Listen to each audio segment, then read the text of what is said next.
Saudara-saudara pendengar yang kami kasihi dimanapun Anda berada, Anda kembali bersama kami pada acara Telaga, Tegur Sapa Gembala Keluarga. Saya Gunawan Santoso dari Lembaga Bina Keluarga Kristen, dan kali ini saya bersama Ibu Esther Cahya. Kami akan berbincang-bincang dengan Bapak Heman Elia, Magister Psikologi. Beliau adalah seorang pakar dalam bidang konseling serta dosen di Seminari Alkitab Asia Tenggara, Malang. Perbincangan kami kali ini tentang mengajar anak mengatakan tidak. Kami percaya acara ini pasti bermanfaat bagi kita sekalian, dan dari studio kami mengucapkan selamat mengikuti. Pak Eman, beberapa waktu yang lalu kita telah memperbincangkan bagaimana mengajar anak itu untuk patuh. Tetapi di dalam kehidupan nyata ini, Pak, kalau seseorang itu patuh terus, tanpa memperdulikan kepada siapa dia harus patuh, itu kan juga membahayakan dirinya sendiri pada suatu saat itu. Tepat sekali, Pak Gunawan. Jadi selain kepatuhan, seperti yang pernah kita perbincangkan, kita juga perlu memberi ruang kepada anak untuk mengatakan tidak atau menolak sesuatu permintaan. Karena kalau misalnya kita membiarkan anak untuk patuh terus-menerus, memang kelihatannya anak itu manis. Tetapi repotnya, kadang-kadang mereka jadi tidak berani menolak hal-hal yang membahayakan mereka. Nah, itu sampai seberapa jauh batasannya, Pak Eman? Batasan, maksudnya untuk mengajarkan anak yang ini kamu harus tolak, yang ini kamu harus patuh. Nah, ini kan anak kadang-kadang juga sulit itu. Iya, betul. Jadi kita memang harus mengajarkan dulu yang mana yang mereka tidak boleh terima, yang mana yang harus mereka terima, dan seterusnya. Jadi untuk hal ini PR-nya orang tua memang banyak. Biasanya kami memulai dengan pokoknya yang dikatakan orang tua kamu patuhi, tetapi untuk yang di luar orang tua, nah kamu pikir-pikir dulu gitu. Oh, iya. Mungkin untuk anak-anak yang masih muda, hal ini bisa dilakukan atau diterima oleh anak. Tetapi makin anak menjadi besar, anak juga harus diajak untuk berpikir. Jadi ada banyak hal yang memang perlu ditolak, yang perlu anak ketahui.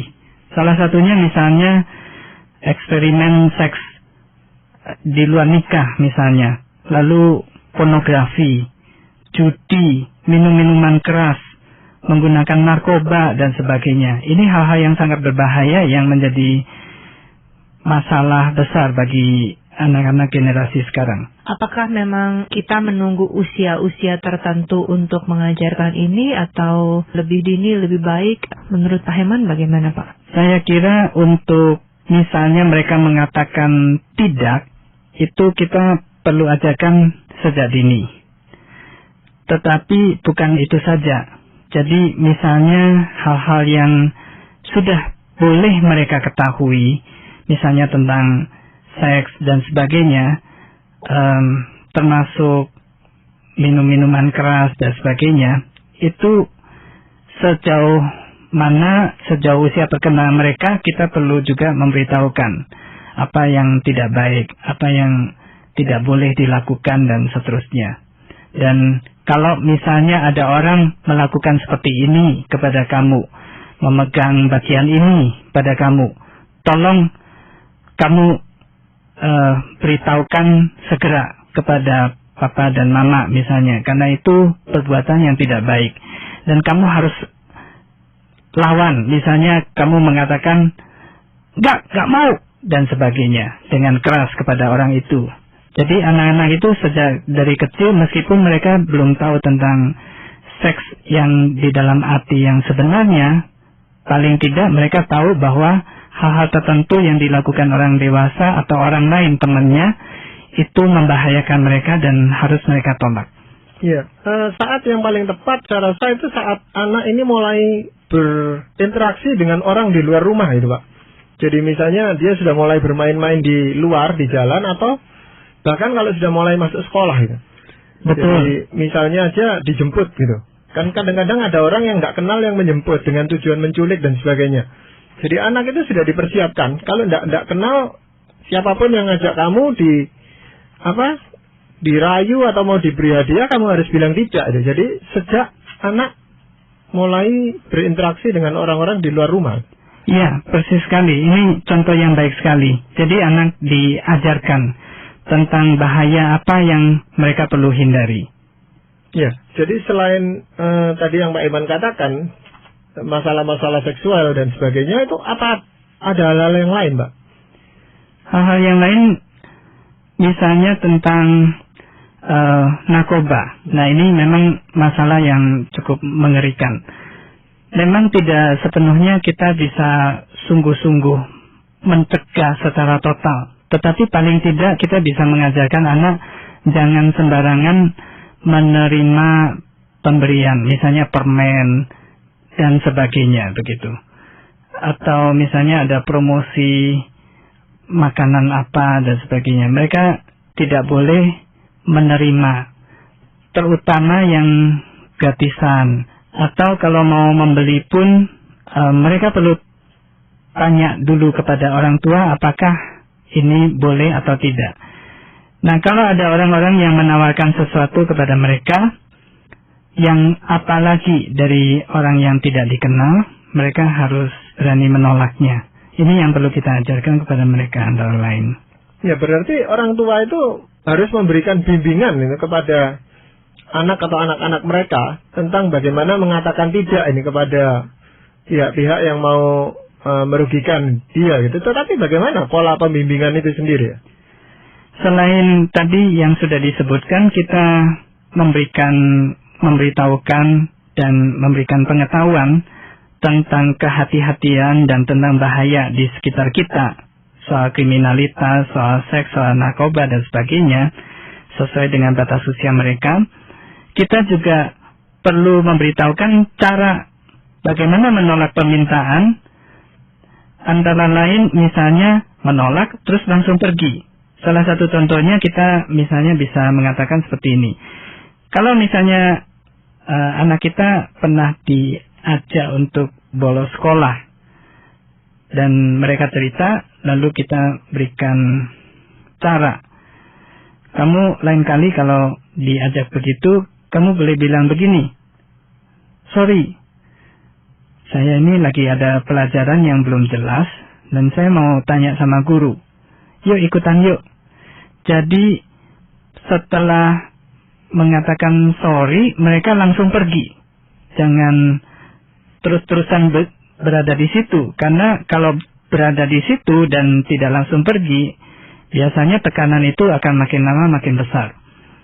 Kemudian hal yang lain adalah kita perlu melatih anak untuk mengatakan tidak. Mungkin tidak dengan tegas dan suara yang cukup keras. Jadi ini bisa di dalam permainan peran ya, kayak bermain drama dengan anak begitu. Kita menjadi temannya yang jahat dan mereka yang harus menolak begitu.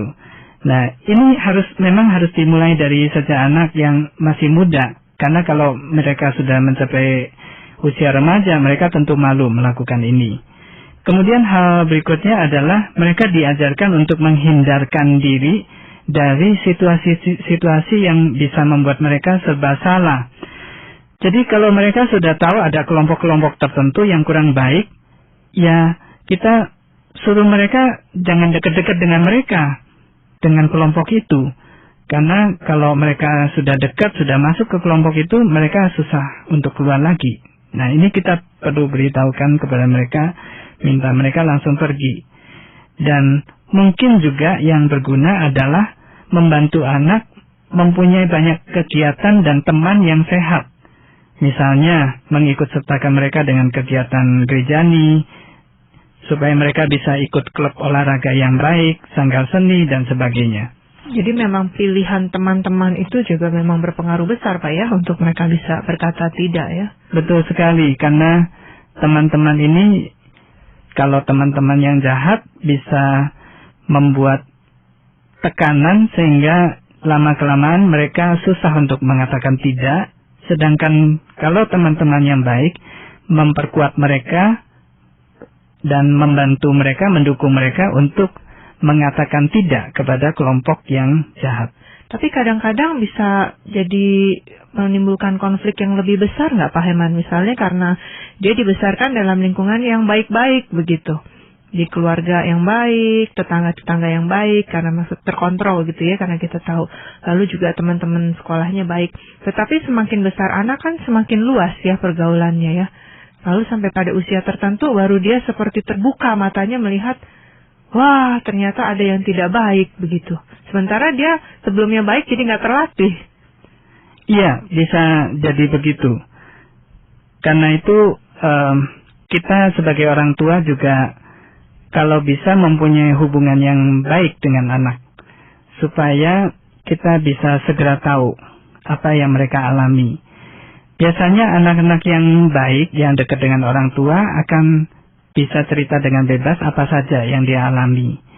Kalau misalnya mereka menghadapi tekanan yang lebih besar ketika mereka terbuka matanya, lalu dengan bercerita itu orang tua mendengarkan, memahami tanpa terlalu banyak memberikan nasihat, itu sudah merupakan suatu dukungan bagi anak. Memperkuat anak untuk tidak ikut-ikutan. Ya memang sampai ada orang tua itu yang harus memindahkan anaknya dari suatu sekolah tertentu karena orang tua melihat pergaulannya sudah mulai membahayakan bagi anaknya, Pak. Ini salah satu cara juga untuk menghindarkan anak dari tekanan yang terlalu berat. Saya kira ini tindakan yang baik untuk dilakukan kalau memang itu memungkinkan. Walaupun nggak selalu menjamin juga ya Pak Gunawan. Iya, memang nggak menjamin. Betul. Cuman ya sebagai tindakan darurat gitu loh, semacam itu. Dia pindahkan anaknya, dicarikan ke sekolah lain. Walaupun agak berat bagi anak itu sendiri, keluar dari lingkungan itu juga berat. Karena sudah punya banyak teman dan sebagainya gitu Pak Eman. Betul.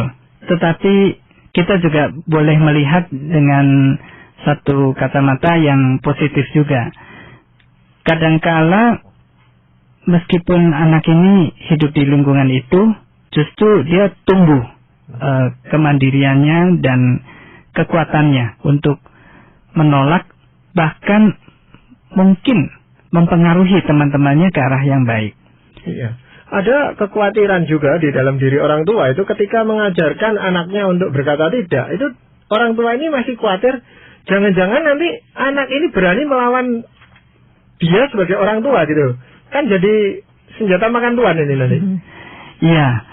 Nah, karena itu seperti yang di waktu lalu kita pernah bicarakan tentang mengajar anak akan kepatuhan, maka urut-urutannya harus dari semula mengajarkan kepatuhan dan memberikan landasan yang baik lebih dulu.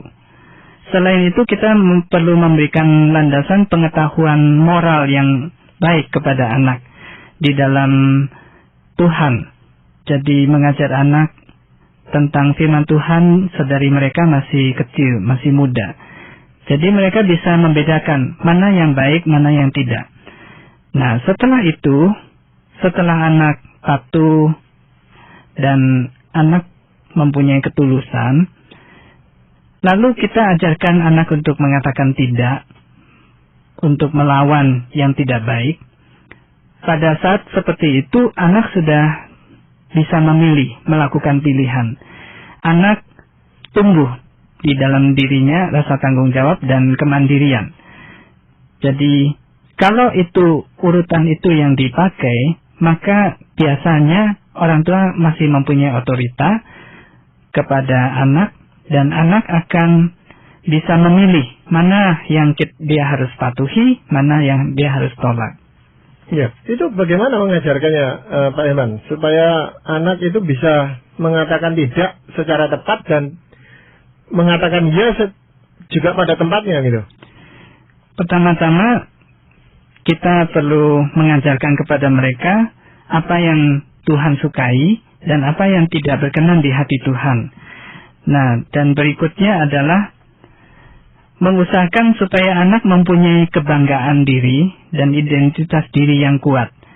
Karena biasanya orang atau anak yang seringkali susah menolak permintaan temannya ini adalah karena dia nggak punya kebanggaan diri. dia misalnya merasa rendah diri terhadap teman-temannya. Jadi dia selalu ingin menyenangkan hati temannya dengan cara memenuhi keinginan mereka. Jadi kalau mereka mempunyai kebanggaan diri, misalnya orang tua memberikan satu keterampilan tertentu yang unik kepada anaknya dan anaknya bangga dengan keterampilan itu, atau anak ditumbuhkan kepercayaan dirinya di dalam keluarga sehingga dia tidak perlu mencari-cari perhatian di luar, mencari persetujuan dari teman-temannya di luar, maka anak-anak seperti ini dia akan lebih bisa menolak dan mengetahui mana yang tidak baik dan mana yang baik. Yang kadang-kadang saya lihat adalah penanaman kepatuhan, tapi ya itu tadi ya, karena akhirnya membuat anak justru jadi memang patuh tapi nggak punya identitas diri itu, Pak Herman ya. Jadi larut selalu karena papa bilang nggak boleh, karena mama bilang nggak boleh, begitu ya. Iya betul. Jadi apa-apa dari papa, dari mama, dan ini memang akan mudah sekali dipakai oleh teman-temannya untuk mempermalukan anak ini. Dan kalau anak ini malu apa-apa ikut papa, mama, akhirnya dia akan larut dan ikut dengan teman-temannya. Ya, ini contoh yang baik. Ya, memang tekanan dari teman-teman ini sangat besar gitu, Pak Eman, terhadap diri seorang anak. Sehingga anak lebih condong mengikuti apa yang dikatakan temannya daripada orang tuanya. Betul. Dan saya sering katakan kepada anak saya misalnya bahwa kalau kamu bisa justru membalik itu, mempengaruhi teman-teman kamu ke arah yang baik, kamu adalah seorang pemimpin. Dan memang kamu mempunyai arah atau jiwa seorang pemimpin seperti itu. Jadi dengan begitu dia bangga dengan keunikannya, bangga dengan kebaikannya, dan bangga dia bisa menolak permintaan teman-temannya yang tidak baik. Berarti ada korelasi antara kebanggaan diri dan keberanian untuk mengatakan tidak itu tadi, Pak Eman? Betul, ada kaitannya ya antara kebanggaan diri dengan penolakan itu. Karena anak yang bangga dengan dirinya, dia merasa diterima dan dikasihi orang pada umumnya. Kalau misalnya ada 1-2 orang yang tidak suka kepada dia tidak menjadi terlalu takut atau gelisah atau merasa mendapatkan tekanan yang sedemikian besar supaya orang lain menyenangi dirinya.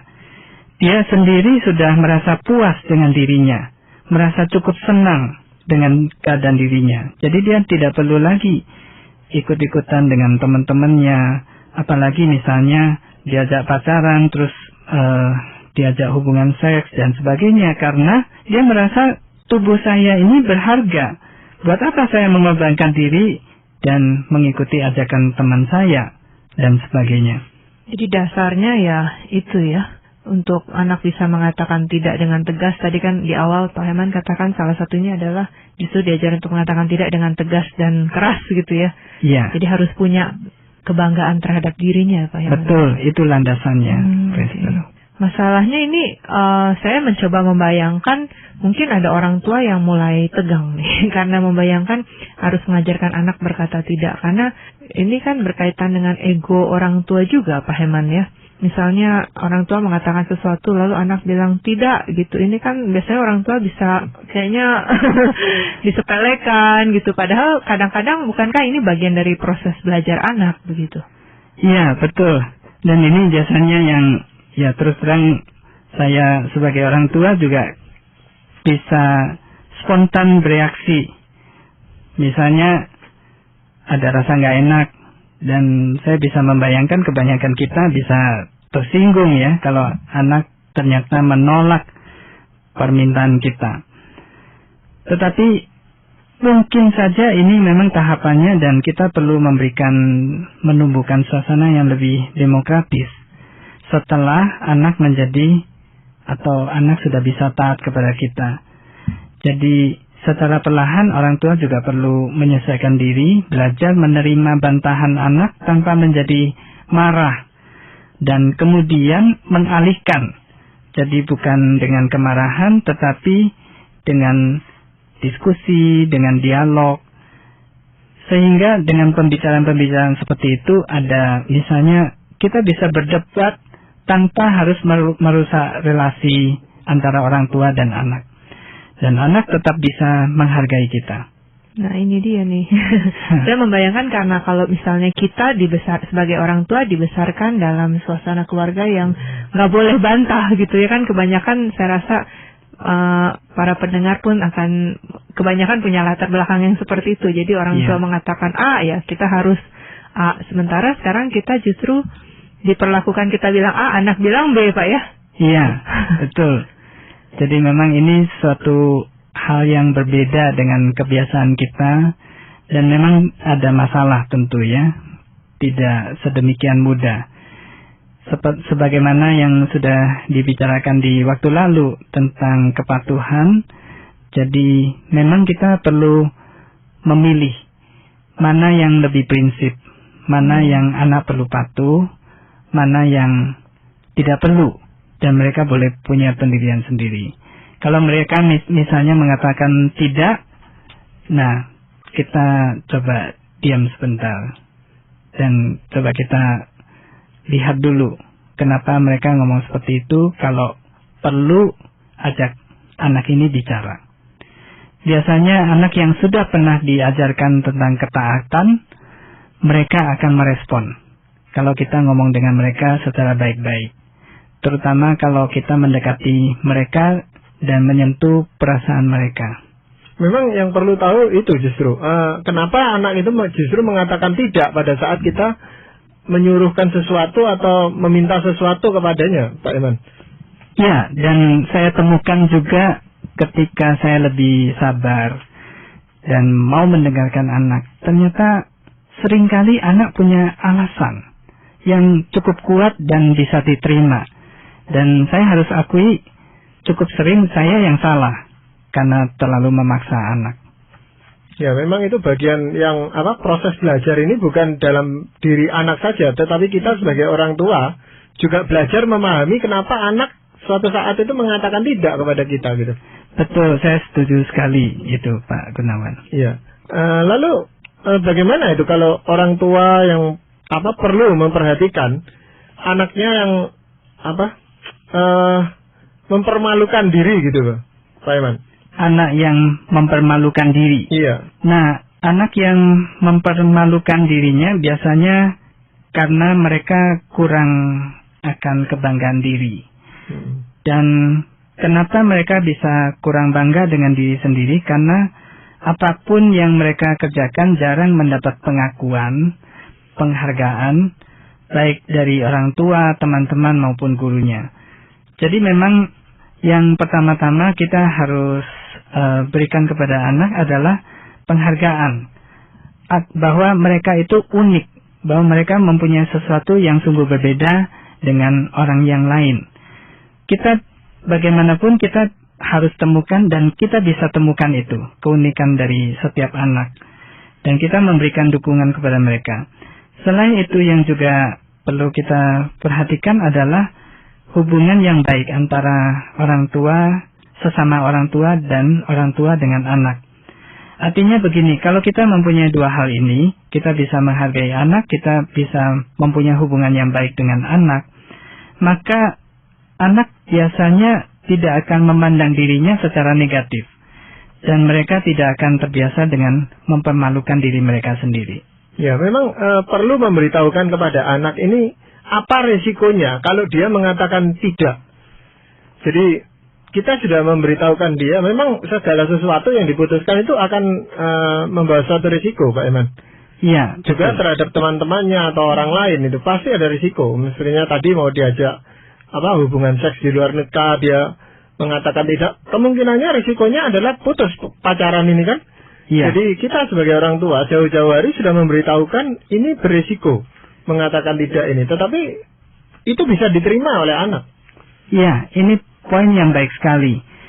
Jadi kadang-kadang kita tidak boleh terlalu melindungi anak. Sejak kecil mereka juga perlu sekali-sekali merasakan bagaimana itu mengalami konflik dengan teman, dimusuhi, dan kemudian ditinggalkan. Yang penting kita bisa mendampingi, memberikan nasihat dan menghibur mereka. Dan kalau mereka mengalami hal-hal seperti ini, lalu kita ajak mereka ngomong-ngomong dan menanyakan apa yang mereka bisa dan biasanya mereka lakukan di dalam menghadapi hal seperti ini dan seterusnya. Saya setuju sekali ini risiko ini harus diberitahukan. Iya, memang di dalam mengajarkan sesuatu kepada anak kita selalu menggunakan landasan firman Tuhan gitu, Pak Iman, sesuatu landasan yang kokoh dan suatu alat ukur yang sudah standar gitu ya buat kita. Nah, dalam hal ini Pak Iman, apakah firman Tuhan yang ingin Pak Iman sampaikan?